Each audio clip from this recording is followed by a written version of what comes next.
तो कहते हैं ना कि आगे बढ़ने के लिए एक नई शुरुआत बहुत जरूरी होती है।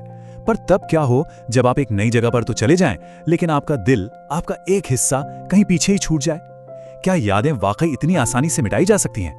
पिछले चैप्टर में हमने एक जानी पहचानी जिंदगी को जैसे अलविदा कह दिया था। अब सवाल ये था कि ये नई शुरुआत अपने साथ क्या लाई थी। क्या ये एक बिल्कुल कोरा पन्ना था, या बस वही पुरानी कहानी एक नई जगह पर दोहराई जा रही थी? तो कहानी का ये हिस्सा है नई शुरुआत और पुरानी यादें। यहीं से असल में वो कश्मकश शुरू होती है, आगे देखने की चाहत और अतीत की उस खींच के बीच जो आपको जाने ही नहीं देना चाहती। तो बस नए स्कूल में वक्त अपनी रफ्तार से चलने लगा।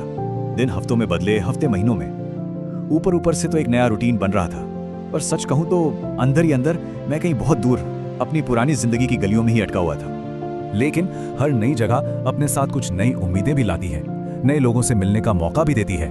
और ठीक उसी वक्त जब मुझे इसकी सबसे ज्यादा जरूरत थी, दोस्ती का एक नया चैप्टर लिखा जाना शुरू हुआ। और तब मेरी जिंदगी में एंट्री हुई दो नए लोगों की, विवेक और दीपक।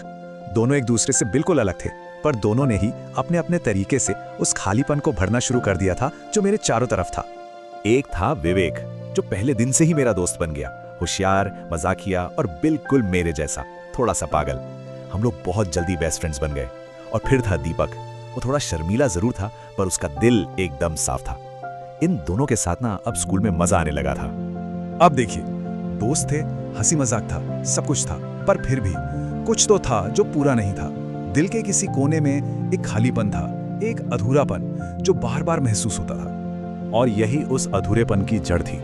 सब कुछ अच्छा होने के बाद भी वो अपनेपन वाली, वो घर जैसी फीलिंग कहीं थी ही नहीं। ऐसा लगता था जैसे मैं किसी और की जिंदगी जी रहा हूं, अपनी ही कहानी में एक परछाई बनकर। तो ये कमी महसूस क्यों हो रही थी?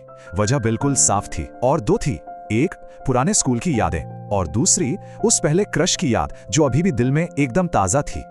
तो जब मुझे ये एहसास हुआ कि यार ये अतीत मुझे आगे बढ़ने ही नहीं दे रहा, तो मैंने सोचा कि अब कुछ तो करना पड़ेगा। और मैंने वही किया जो शायद उस उम्र में ज्यादातर लोग करते हैं। मैंने जबरदस्ती आगे बढ़ने की कोशिश की।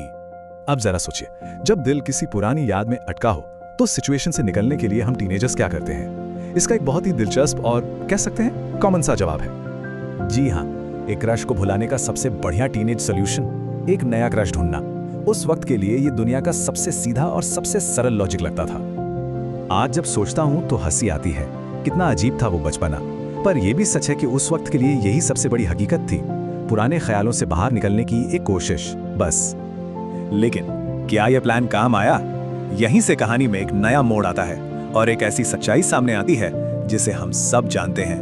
पहला प्यार एक ऐसी छाप छोड़ जाता है जो आसानी से नहीं मिटती। तो हुआ ये कि मेरी ही क्लास में एक लड़की थी, पढ़ने में अच्छी थी, सुंदर भी थी, और धीरे धीरे उसने मेरी तरफ दोस्ती का हाथ बढ़ाना शुरू किया। पहले उसने मेरी नोटबुक मांगी, और फिर जब लौटाई तो उस पर मेरा नाम बहुत खूबसूरती से लिखा हुआ था। इशारे तो साफ थे, ये एक नई शुरुआत हो सकती थी। सोचिए, एक मौका दरवाजे पे दस्तक दे रहा था, एक नई शुरुआत का। पर पता नहीं क्यों मैंने उस तरफ ज्यादा ध्यान ही नहीं दिया। जानते हैं क्यों? क्योंकि दिल के अंदर मैं अभी भी किसी और का था।